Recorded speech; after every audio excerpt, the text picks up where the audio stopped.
Deuxième phase d'un projet qui était vraiment là, de prendre une friche industrielle et de ramener de l'emploi.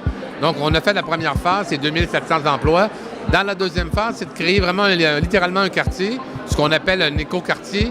Donc, projet résidentiel, projet emploi, donc bureau, entreprise et projet commercial avec espace public, équipement communautaire, commerce, école, etc. On va pouvoir mettre, entre autres, une boucle énergétique qui va permettre de faire de l'échange thermique entre les bâtiments bureaux et les bâtiments résidentiels, ce qui amène une baisse de la consommation énergétique et une baisse de l'émission de gaz à effet de serre. Et on va pouvoir aussi traiter l'eau sur place. 95% de l'eau de l'eau de pluie va être récupérée et réutilisée, ce qui amène une baisse de la consommation d'eau potable. Donc, le rejet à l'égout est réduit énormément et la consommation d'eau potable est réduite. Et ça nous prenait le coup de pouce au niveau des infrastructures pour pouvoir rentabiliser ça. La première phase qu'on veut partir là, à partir du mois de mai, puis résidentiel et bureaux à l'automne. Donc, début des infrastructures mai-juin, début des constructions résidentielles et bureaux à l'automne.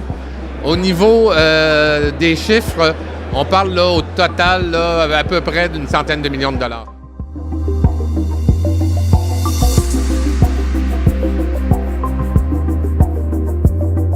Alors, le 628 Saint-Jacques, c'est notre dernière cuvée de projet de condo. Donc, c'est une tour de 35 étages. On va y trouver 258 unités de condo, 255 000 pieds carrés, 112 cases de stationnement, la plus haute piscine qu'on va retrouver à Montréal sur le toit de l'immeuble, des plafonds qui vont de 9 pieds jusqu'à 13 pieds. C'est un immeuble à qui on a voulu donner un cachet très particulier. Donc, une architecture qui se veut et à la même fois la réunion du moderne et du classique. Donc, du côté moderne, fenestration qui va du plancher jusqu'au plafond. Et le classique, on a voyagé un peu en Amérique du Nord, on a été voir ce qui s'est fait ailleurs. Et à New York, on a vu vraiment des bâtiments qui sont classiques, art déco, et qui vient donner une lettre de respect, si on veut, au fait que cet immeuble-là est situé au quartier international. Donc, on a voulu créer un immeuble qui se mariait très bien avec l'histoire.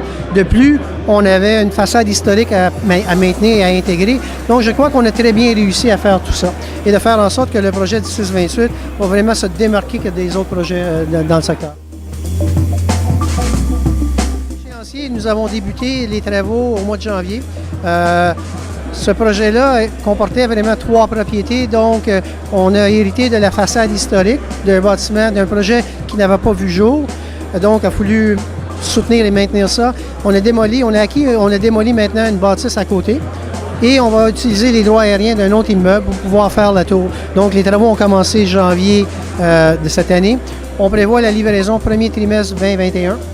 Le coût du projet, on parle entre 150 et 200 millions.